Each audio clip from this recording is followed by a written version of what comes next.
Pigo si Alex Ayala sa kanyang singles campaign sa Abu Dhabi Open. Pero may pag-asa pa ang Pinay tennis ace na umabante sa doubles competition. Narito ang agenda report ni Sheila Salaysay.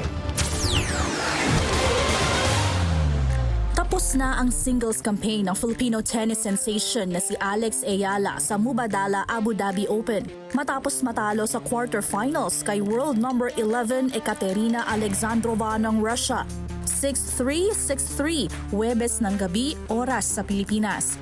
Matapos bumagsak sa unang set, sinubukan ni Ayala na ibalik ang momentum sa ikalawang set. Nagpakita siya ng mas agresibong laro, mas maayos na court coverage at nakatabla ang laban sa 3-all matapos humabol mula sa 3-1 na disadvantage.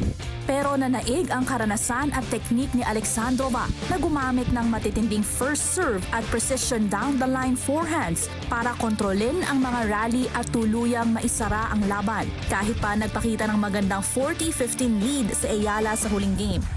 Sa kabila ng pagtatapos sa singles, nanatiling buhay ang kampanya ni Ayala sa doubles. Kasama si Indonesian Janice Chen, nag-advance ang duo sa semifinals matapos talunin ng veteranong tandem ni Zhang Zhuwei at Cristina Bucsa 6-3, 6-3.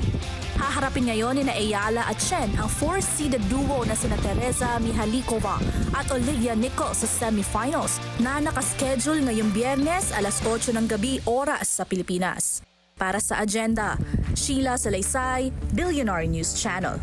Manatiling nakatutok sa Billionaire News Channel. Sumubaybay sa aming social media accounts at mag-subscribe sa aming YouTube channel para sa mga eksklusibong balita at storya.